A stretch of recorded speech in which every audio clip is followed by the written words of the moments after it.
All right. My name is Kirk Dixon, and I've been a resident of A-Leaf for about 25 years, with the exception of working in Dallas for 3 years and going to school in Brenham. I have quite a bit of love for A-Leaf. I went to Elsick and graduated out in Fort Bend County at Terry. And actually my first grade teacher is Principal Naval, and Mata Intermediate is named after one of my other teachers. And so I know quite a few teachers. I've worked with them, and I'm very fortunate that I've been endorsed by the teachers union, and I welcome their support and their cooperation, and working on issues that I think everybody needs to bring that rest to the board. It's been said that there needs to be experience on the board. Well, I'm new to the board, obviously, but I don't have the experience raising taxes every year since I've been in office like my incumbent has. I don't have the experience not listening to the teachers and the community, and basically using the school board's law firm on personal vendetta, the Chippewa family. I would also like to speak about hard numbers for the budget. During the next 4 years, you need someone that can actually work with the budget and eliminate. There's a lot of pork and a lot of red tape in the budget. I come from an industry, real estate industry, where you're personally accountable for set budgets, and if you go over budget, you're penalized. And I think that there's quite a bit of that in the budget that needs to be addressed.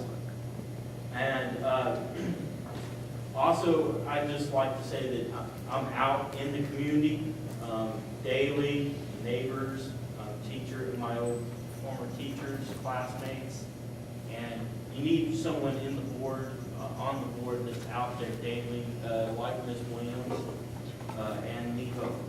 And I welcome the community's support, and together we can change A-Leaf. Thank you. Thank you, Mr. Dixon. I'll change the order up a bit now to give other people a chance to talk first, since the questions are going to be the same for each candidate. Mr. Love, aside for budgetary or monetary issues, what do you believe is the most pressing need in A-Leaf ISD, and how will you address it? Well, the most pressing need, besides budgetary issues, is going to be the new standards that are being invoked and our ability in curriculum to address those standards. I have considerable experience. I have a doctorate degree from Indiana University, and we deal with finance, school finance, and school curriculum. I believe these issues, other issues of concern, are school safety and security, and also dealing with any issue that relates to student performance. I know there's some concern about graduation rates, there's some concern about attendance rates. We have to look at a number of issues and address all those issues in total to make A-Leaf what it is. I'm really proud of the accomplishments that have been undertaken in A-Leaf, but I do feel that we really need to focus strongly on our budget to make sure we address the fiscal needs of the teachers and the staff as we go along. Ms. Williams, the same question. Aside for budgetary or monetary issues, what do you believe is the most pressing need in A-Leaf ISD, and how will you address it?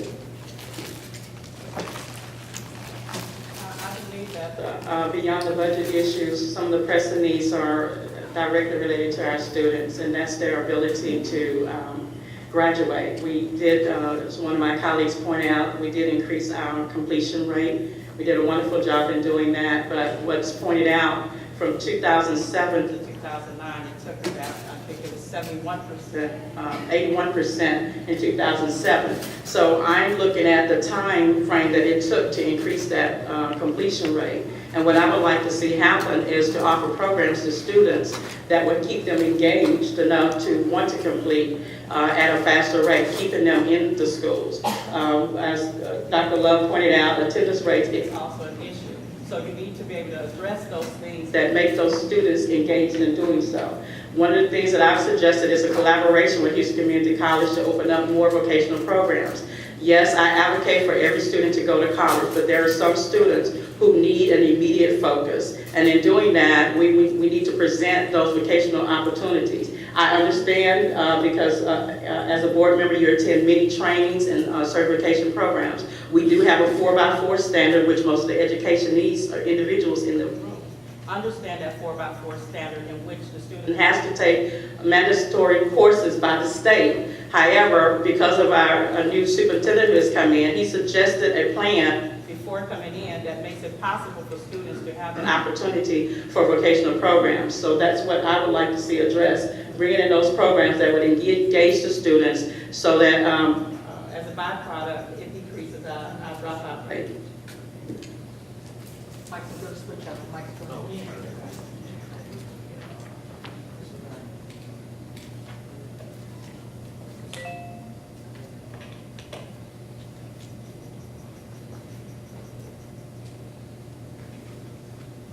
Okay, thank you, Ms. Williams.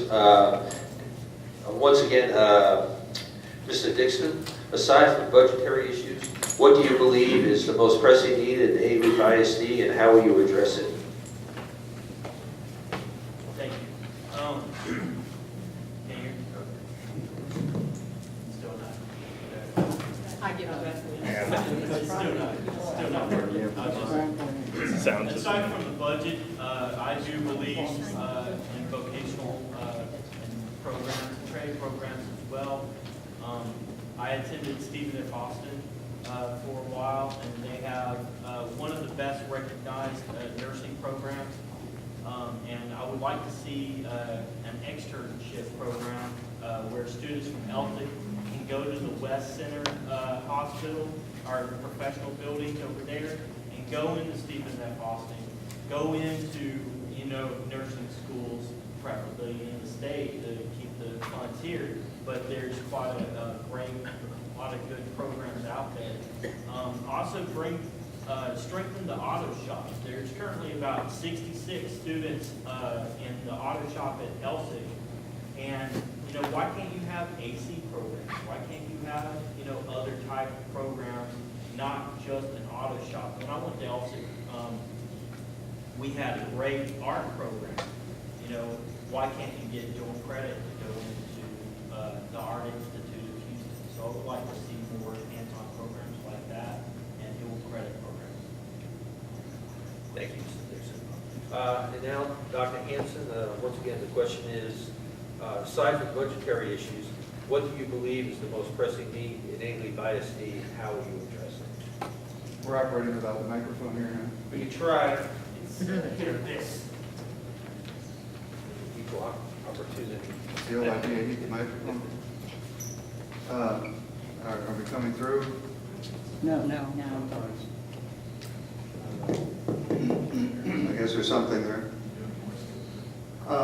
Dr. Love is absolutely correct that the highest priority, and we have no real choice on it because of the mandates of the state legislature, is to make a successful conversion from the tax method of accountability to the STAR method of accountability.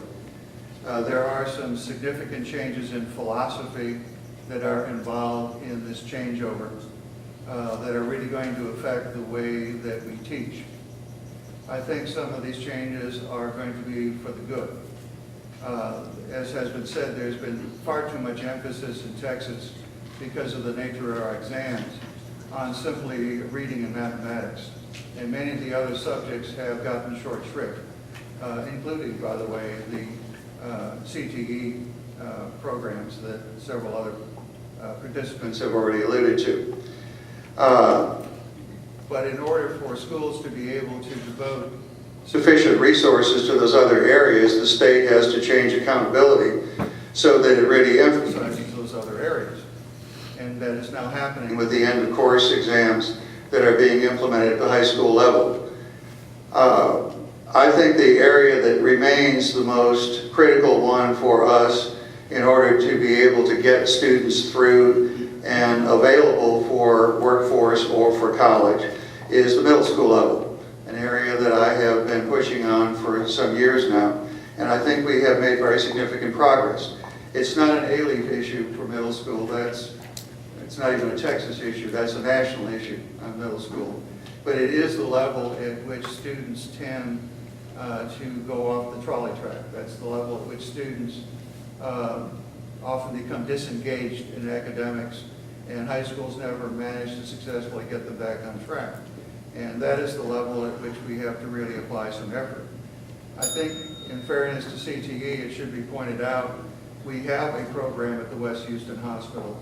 We have many CTE programs, and I look forward to Mr.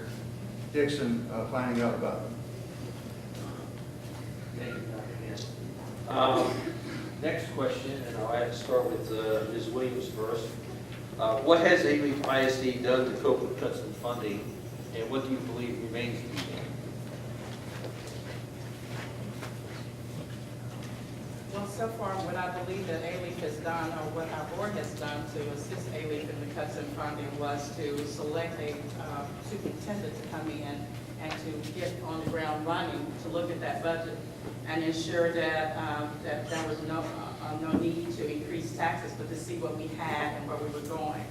In that, we have determined not to lay off any of our teachers, and that was a wonderful thing. That's a good point for A-Leaf.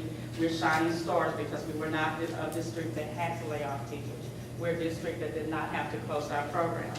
We are a district that looked fiscally at our budget and made a hard decision. We are also the district that decided not to increase our employees' benefits to offset costs. So those are some of the things that we've done so far. I do believe that we need to begin to engage ourselves with our community.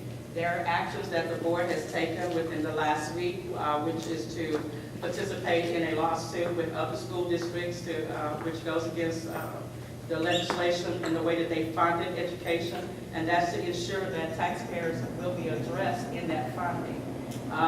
What we are looking forward to, or what I would like to see happen, is more transparency. The fact that I have to share that type of information at a super neighborhood or in the grocery store speaks to me that while we may have transparency, while we may be doing a wonderful job, our community is still not getting it. And if our community is not getting the wonderful things that we've already done, they're not going to be pleased when 2013, 2014 come and funding issues are not taken care of and taxes will have to be increased. So what I believe we need to do is to ensure that we communicate with our community what's happening and what actions the district is taking.